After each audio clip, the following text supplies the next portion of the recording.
Hey everybody, how are you?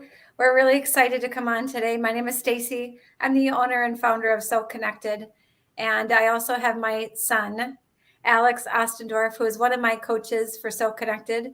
And I also have Claire, and she is our newest coach here at So Connected. And I'm going to have them briefly just tell them who they are, and then we're going to talk about an article today that really caught my eye, and maybe not so many good ways, but I thought it would be really helpful for people to understand mental blocks. So why don't you, Alex and Claire, introduce yourselves first, and then we'll go from there. Okay.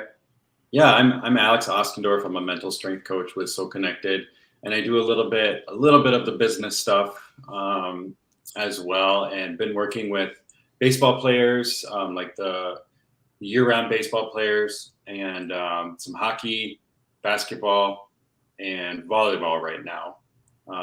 So that's what I do. And you play volleyball, and you're Mhm. 6'6", so I think that's worth saying. Mhm. And Claire. Hi, everyone. I'm Claire. I am a junior at the University of Minnesota. I play softball here, and I am the newest member to the So Connected team. I'm also going to be a mental strength coach, and I couldn't be more excited to join the team. And I think each one of these people has such a great perspective that I wanted to bring in today to talk about this article. Alex, obviously, he's my son, and he understands the mental side probably more than anybody else that I know at this stage of the game, maybe other than maybe Livy, my Division I gymnast, because I work with her as well so much. But then Claire has been a client of mine for probably about 5 years, off and on. And now she's really has a passion for teaching this to younger kids because she sees the value of it, especially over time. And so we're going to get right into it. I found an article that it's called 16 Ways to Overcome Psychological Mental Blocks in Gymnastics. Okay.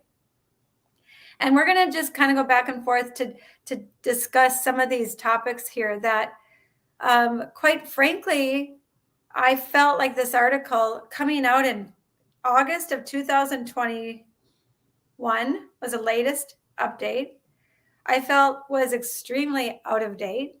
I was appalled to see how much lack of awareness there is still to this day in the gymnastics world, and not just the gymnastics world, but we can all relate to everything that we've experienced in our lives about mental disconnects and mental blocks. And I was just like, we have got to get this information out there, that there is something more than just the idea of doing it, and get out of your head.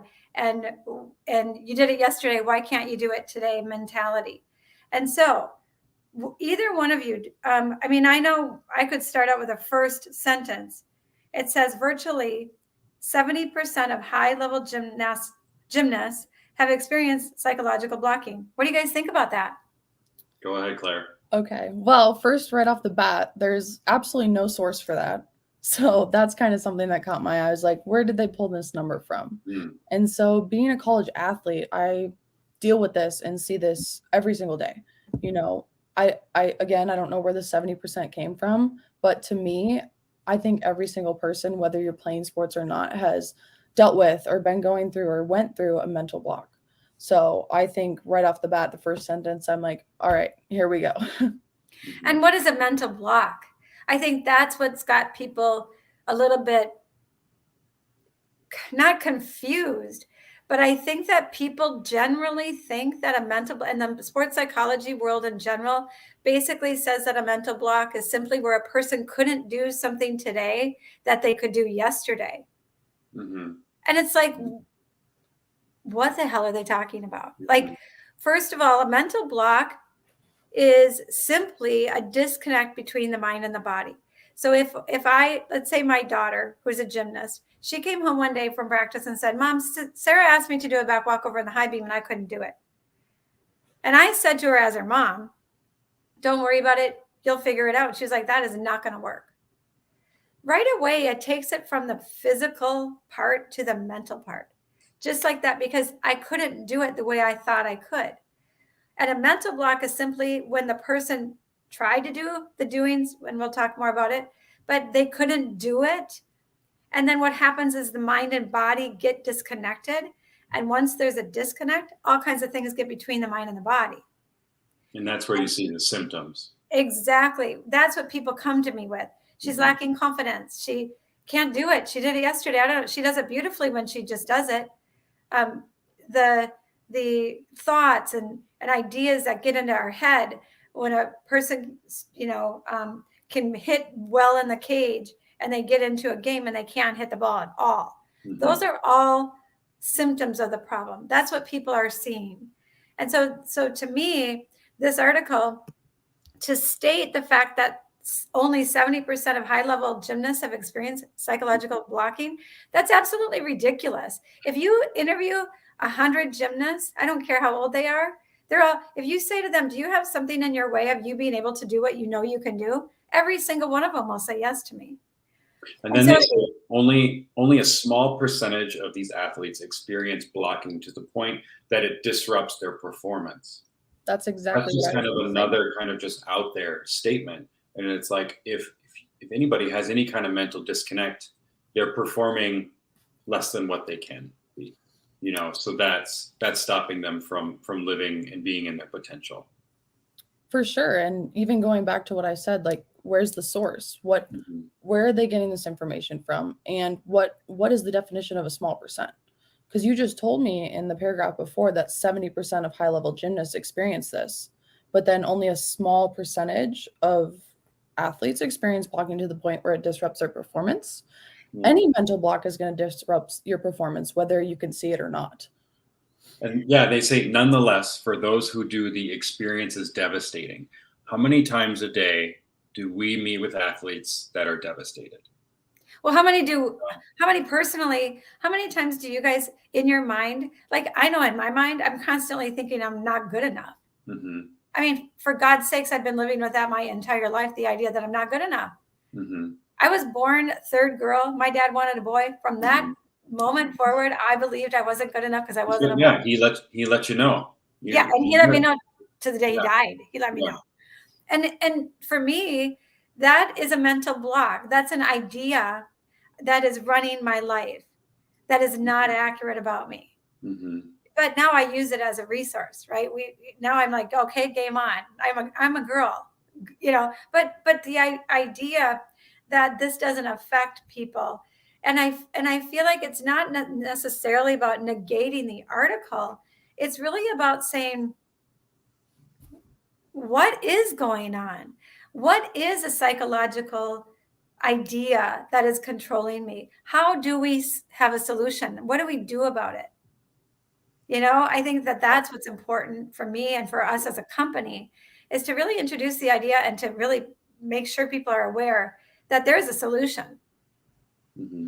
So yeah, maybe you could talk a little bit about what they're talking about then. So they're saying that there is this thing called a mental block. We're not really sure how it happens, but what is like a common thing that you see with gymnasts or any athlete really, where they come to you because they're experiencing a mental disconnect? How do they get to you? Well, I think the premise of the article and the premise of USAG, which is where this article came from ultimately, and the idea of gymnastics in general, the gymnasts are taught to just do it. They are like, do it, don't think about it mentality. And what happens in that world is the second that it doesn't go according to my idea of what I'm supposed to do, I mentally disconnect, I bail out, I give up on myself, I leave my body.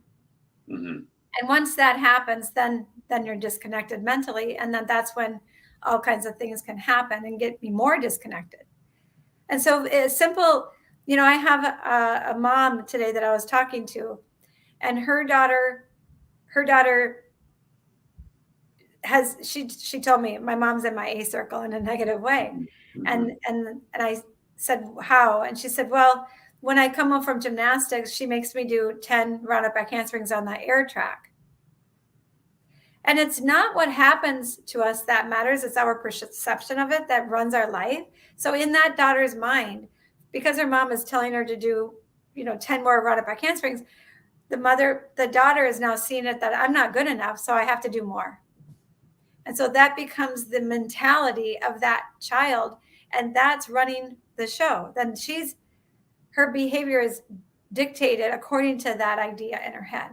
And so that's what can happen as well. But the doing strategy is a great option. It's just when we can do it and not think about it. It's kind of like when we go to high school and I could just do my skills and everything goes okay. And then I get to college and it doesn't work. And I'm getting D's and F's and I don't know what to do. What this article is kind of representing is the idea that just do it, don't think about it. And if you can't do it, you got to move on.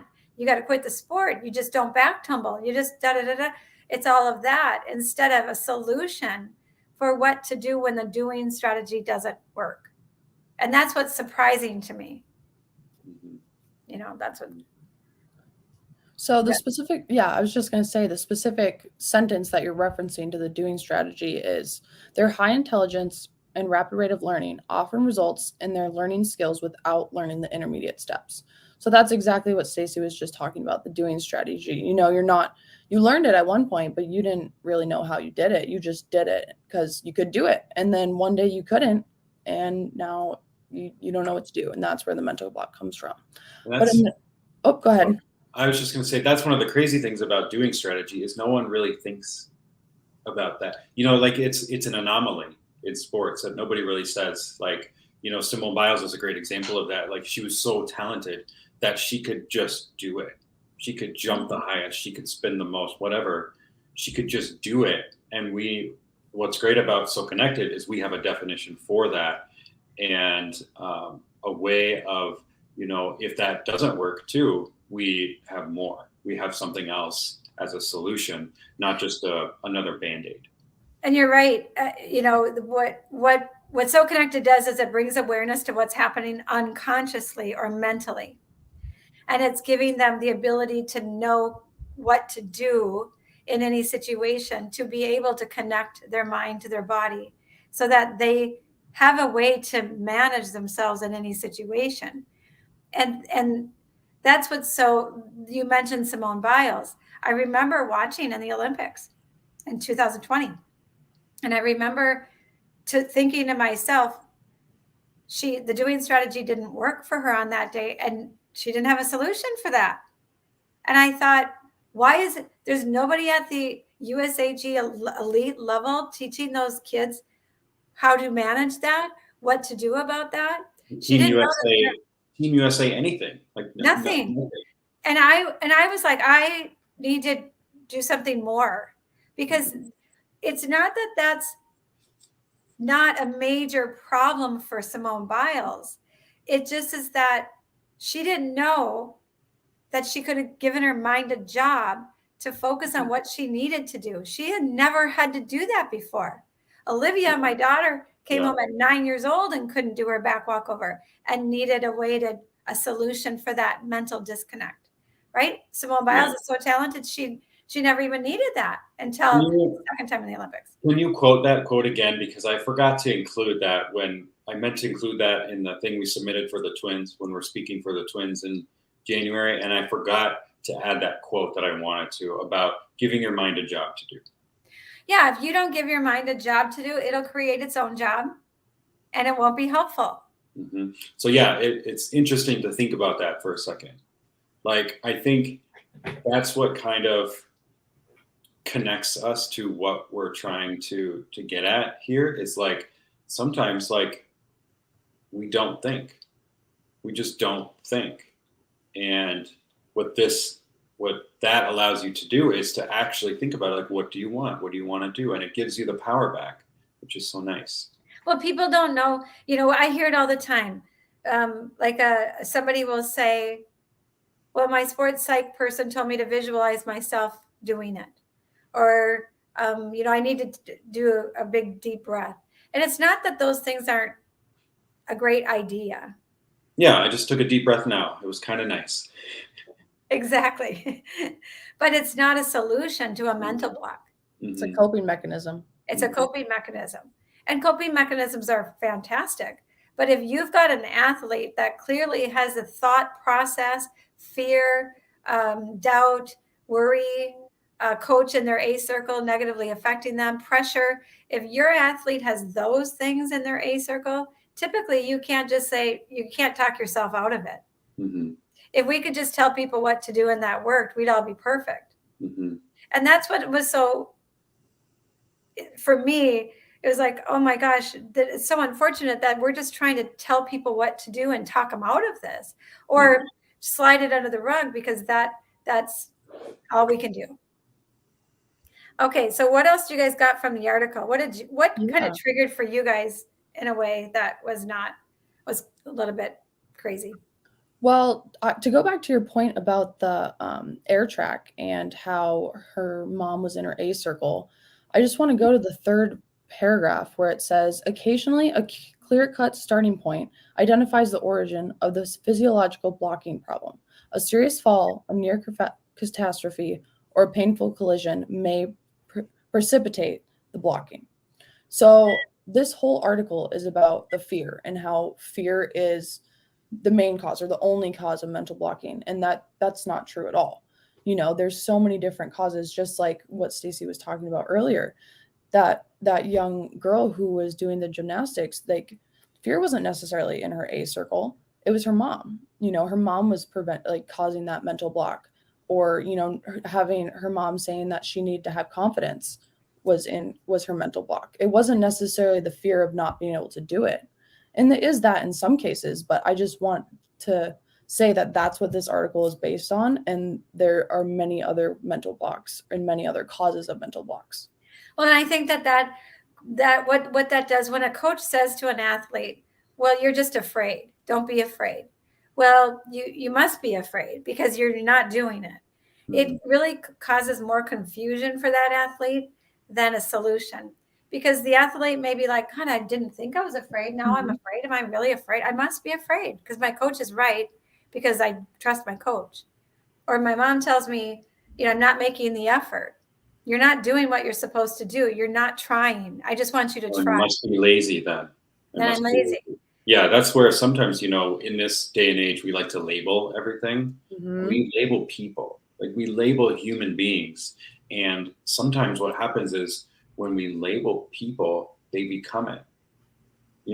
They start acting like it, and they start performing in the way that they are labeled, because that's a hard thing to not let go, or to let go, so. And there's a couple of things about that I think are worth noting. First of all, I'm not about bashing coaches and parents, because we're all doing the best we can, and we're all fucking up our kids. At the end of the day, that's a good point. We are definitely. I'm every day. I'm not here to blame everything on my mom. Exactly. It's like what you said about, like, same with that mom that you were talking about. We didn't say that the mom did anything wrong, right? Yeah, we know mom is on the same page as the daughter. They both want to succeed. Yeah. But it's how the daughter perceives it that can make the biggest difference, right? Because she could perceive it as like, yes, I do need more. I do want more. Let's do this. I can do this, or she can perceive it as, oh, this sucks. I must not be good enough. Yeah. And I went through the same thing with my mom.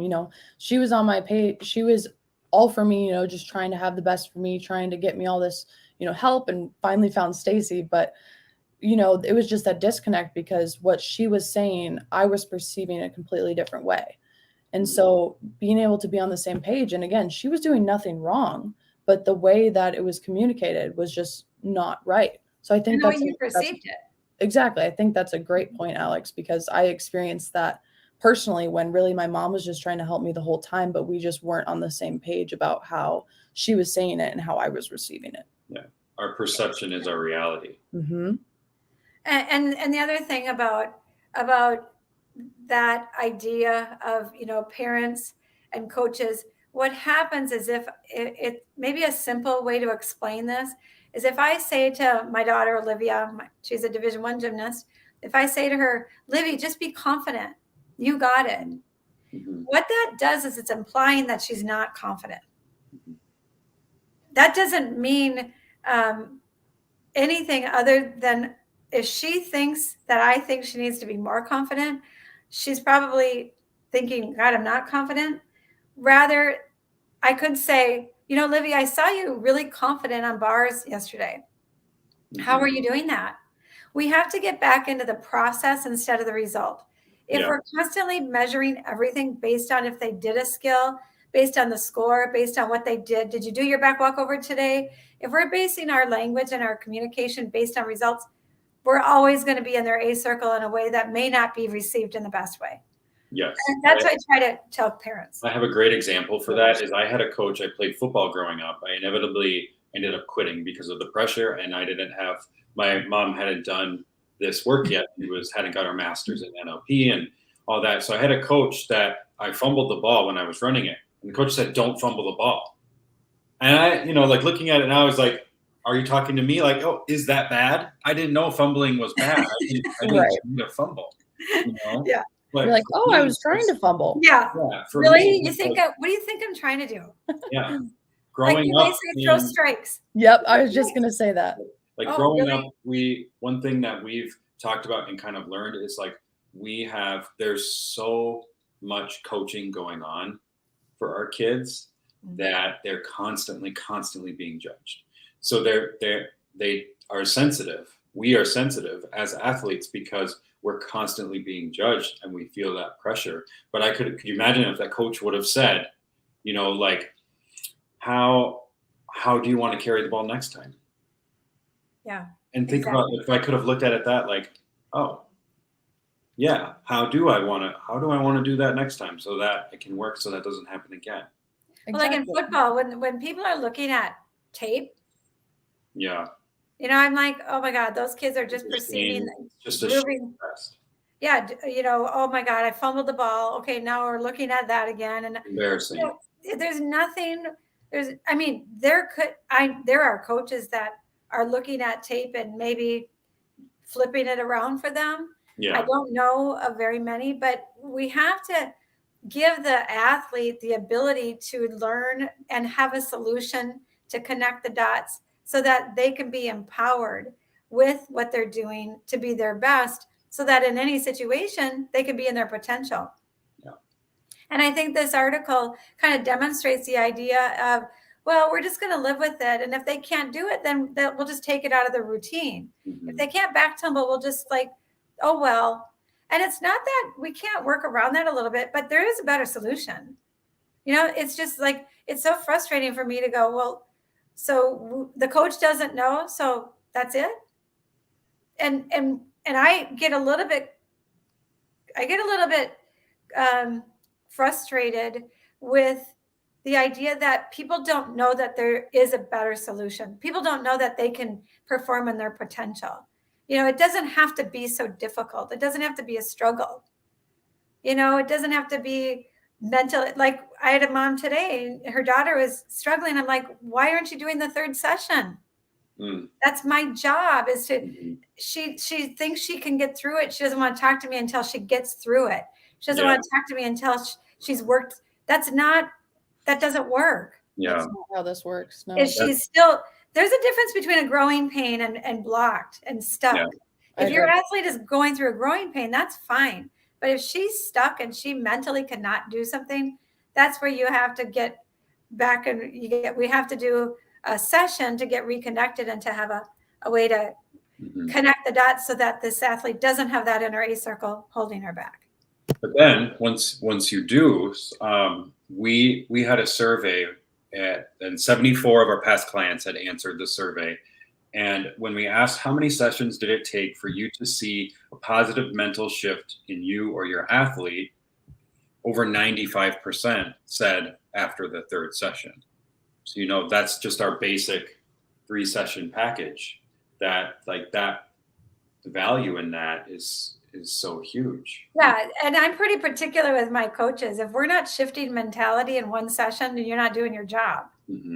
If you're not getting that athlete reconnected, then you haven't done your job. If they don't see some kind of shift, doesn't mean everything is perfect after the first session, but it does have to work. And I was really proud of that survey. Of 74 people, I think only 2 people in the 74 said they didn't see a shift. And I question those people because, you know, They probably didn't do the second or third session. yeah. And people do, it happens all the time where they don't even do the third session because they've gotten what they needed and the kids are fine. I would prefer them to do all 3 sessions because it's set up that way to be successful. But I love it that they do 2 and they're feeling great and the athlete is more connected and doing what they need to do. Yeah. Okay, so what do you guys think? Let's go.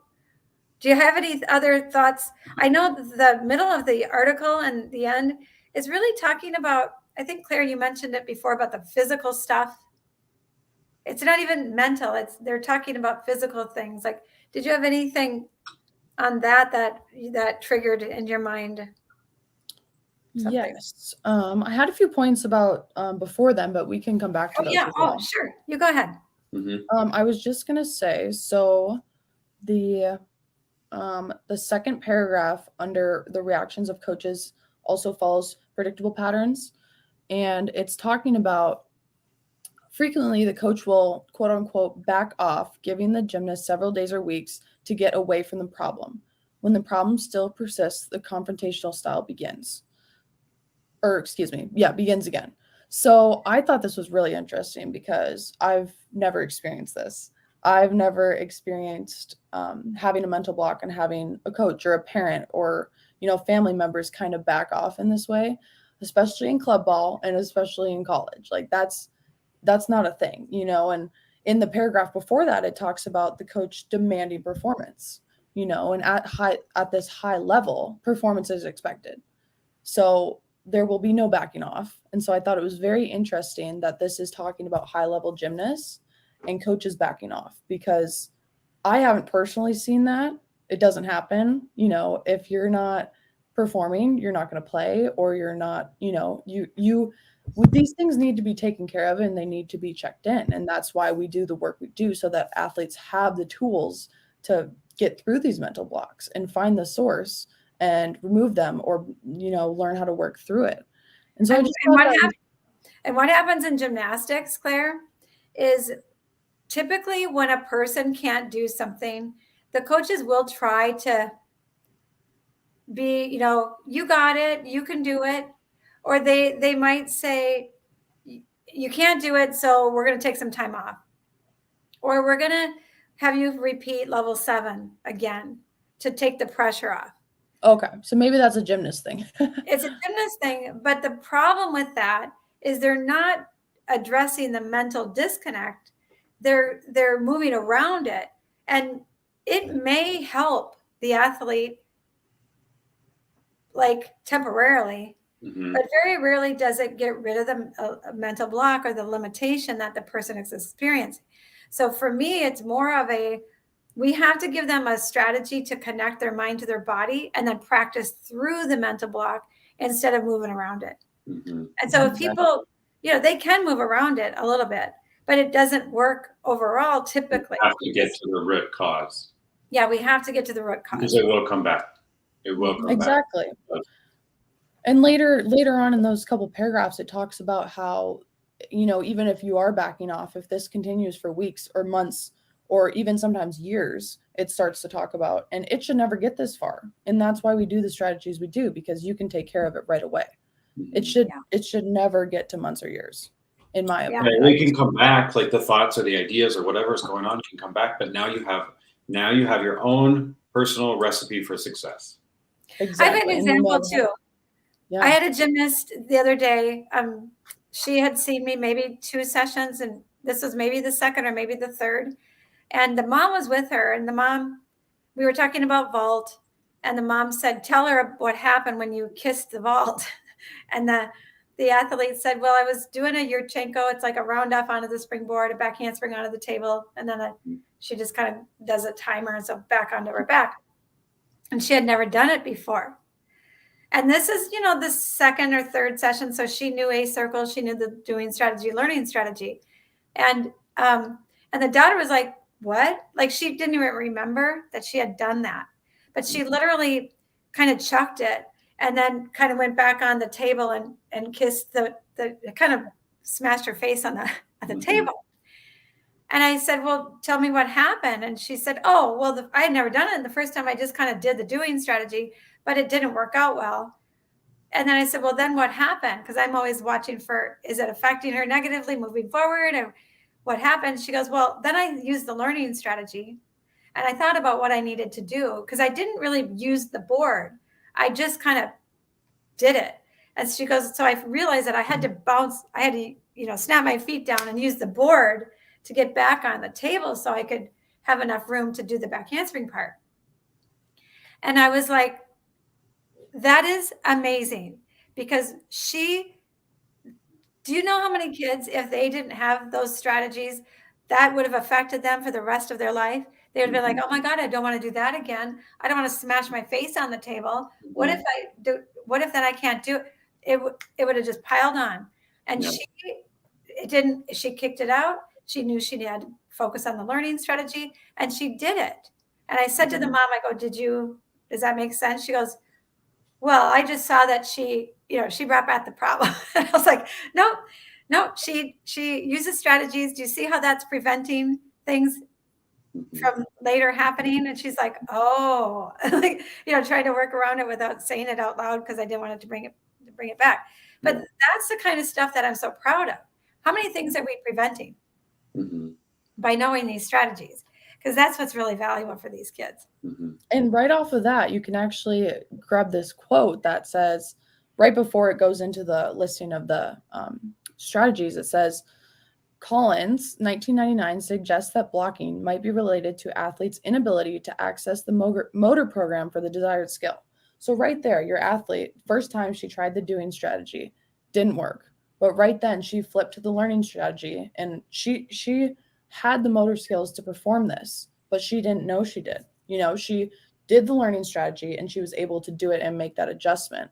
We have the motor skills to do these things that we're being asked to do. So I don't like that they are saying that, we have the inability to access the motor programs to do the desired skill, because I don't think that's true at all.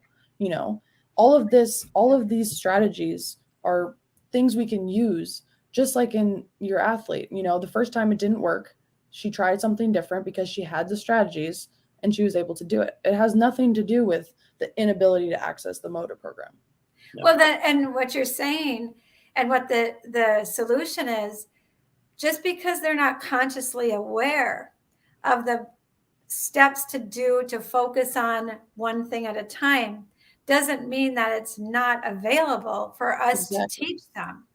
And so bringing awareness to what they were doing unconsciously that was working for them and bringing awareness to that, then they have the ability to practice it, to give them the ability to connect their mind to their body to do what they need to do, not just in that particular situation, in everything in their life. Exactly. It's not even about gymnastics. We don't really care about gymnastics or the sport. I mean, we do, but we don't. We just want we want to use the sport to maximize their opportunity, use and learn these strategies so that when they're out of college or whatever they're doing, they have the ability to take care of themselves and to be empowered to be their best, to live in their potential, to focus on what they want to do in their life. I mean, that to me this is the beginning of that for everybody. Yeah. So I think part of our conclusion about this was the big names in the sports world don't really have a solution to mental blocks or mental disconnects or psychological blocking. Without sounding arrogant, we do have a solution. Like that's kind of our biggest, why we do our job is because there is a way that it can get better and stay better. And Alex, that's exactly why we're doing this. I was a single mom of 4 kids, as you know, Alex. And I was working. I put this group together about 5.5 years ago, and I was, doing 50 sessions a week for 5 years. And last couple of years ago, I was at Olivia's Ball State. I was at her practice, and her sports psychology person, who was a student there, came up to me and said, "Stacy, I hear you work with gymnasts with mental blocks." And I'm like, "Yep, all day." And she's like, can I interview you? And I thought it was interesting because she's her sports psych person, but I didn't know anything about what they were doing in college and how, I just thought everybody was doing what I was doing. Because mental blocks are so prevalent in gymnasts in particular. And I just thought we were just that busy. And she interviewed me and she said to me, well, the sports psychology world doesn't have a definition or a solution to a mental block other than a person can't do something today what they did yesterday. And I'm like, what are you talking about? Literally, I had no idea. She goes, yeah, there's no definition or solution for a mental block. And I said, then what are you doing all day? Like, what is going on? Because these people need a solution. It's not that a coping strategy is not valuable. It's all a part of it. But if we don't have solutions for these mental blocks, then we're doing them a disservice, in my opinion. And that's when it hit me. And that's why I really was like, okay, we need to get some information out there that we have this available. For sure. And I just want to go back to Alex's point really quick as well. I'm a perfect example. I have been Stacy's client working together, and now we get to work together in a different sense. But that's exactly why I'm doing this. I went through the program. I've been doing these strategies for multiple years now. And my favorite thing to tell people is I don't even know I'm doing them anymore because they're so just natural to me. And when I look back at situations that could have gone so many different ways, I'm like, oh, I used this strategy. I did this. This is what was in my A circle. This is what I kicked out. All those things are so natural to me now because I was able to get that work when I was younger. And now I want to do that for younger generations. I want these young athletes to be able to start this even earlier than I got to. And so I think that, again, not to be arrogant, but we are one of the companies that knows how to have these solutions, and I want to get that to as many people as we can. Every athlete needs a solution to a mental block, and no one else is providing that. Yeah. Because even if every athlete, we could say, doesn't have a mental block, every athlete wants to be better. Mm-hmm. Every athlete wants to do better tomorrow what they did today, Well, exactly. And I think it doesn't have to be a 7-month, a year process to get out of a mental block. Yeah. It doesn't mean that life doesn't happen and doesn't kind of kick you in the stomach. The pandemic was a really difficult thing for a lot of people. And I think that there's life things that happen to us, but with the strategies and with the tools, it just gives you the ability to know that there is a solution, even if it's difficult going through it. I'm not here to say that everything needs to be perfect in my A circle all the time, but by allowing yourself and by being more accepting of yourself within your situations, that's the ability for you to move through them in a way that's much more healthy, and allowing yourself to not be perfect so that you can adjust, so you can be better over time. And so there's just a lot of things that support people in a way that we want to get out, and we want people to understand, so we can support people to do their best and live in their potential. And in this case, perform their best. Doesn't everybody just want to be their best? I know for every session I want to do my best. I'm passionate about that. I'm adamant about that. I'm constantly learning. I'll always do personal one-on-one coaching because I need to be better to help anybody, to help, my family, my kids, whatever that is. I don't have a husband.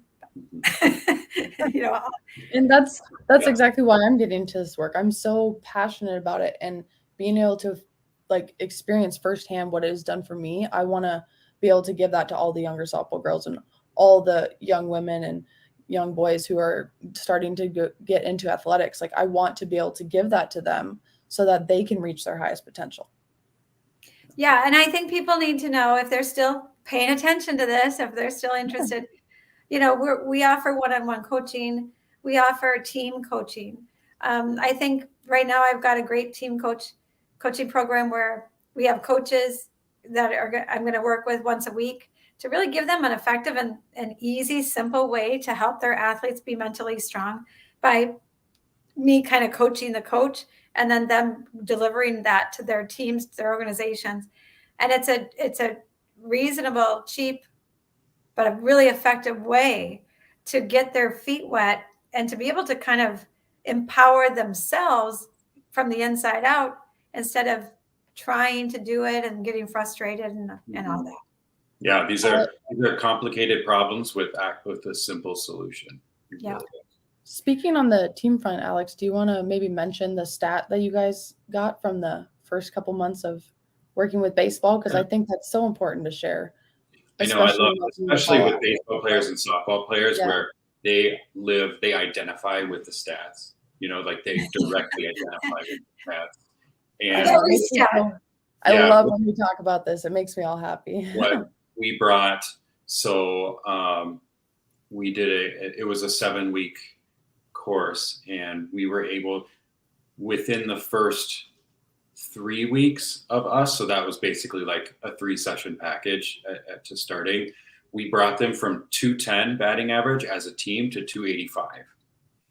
And then on base percentage was even higher than that. On base percentage went up by 95 points, something like that. I think they did that with like the 3 decimals. And then strikes thrown went up 10%. Which is huge. Yeah. That's huge. In 3 weeks?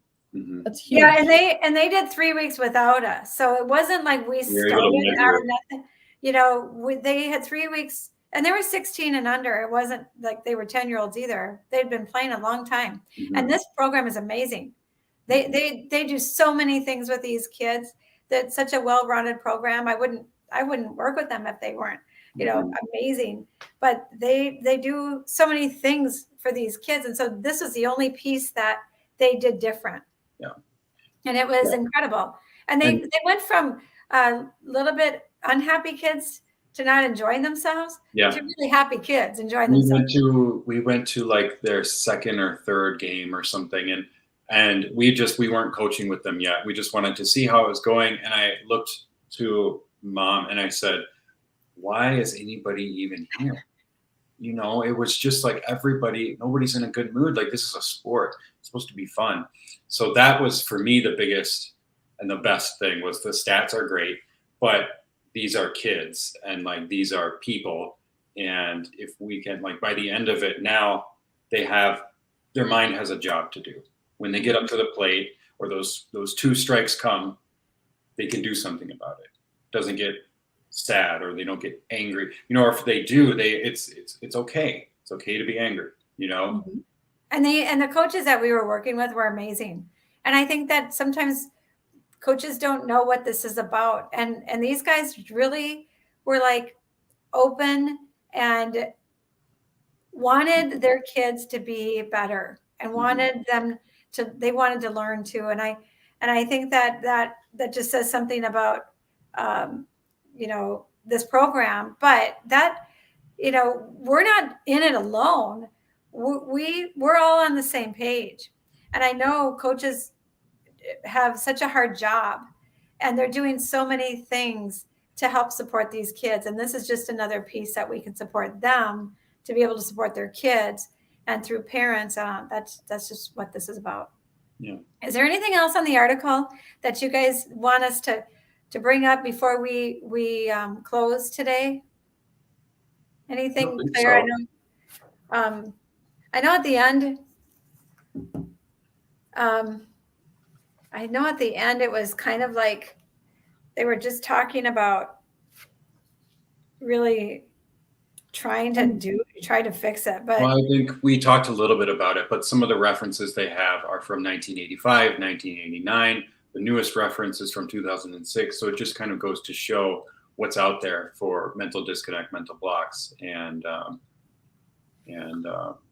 yeah. And I think it was really sad at the end. Probably 7 or 8 kids. I have a mental block. I can't do my back handspring on the beam. I can't do my run up back handspring.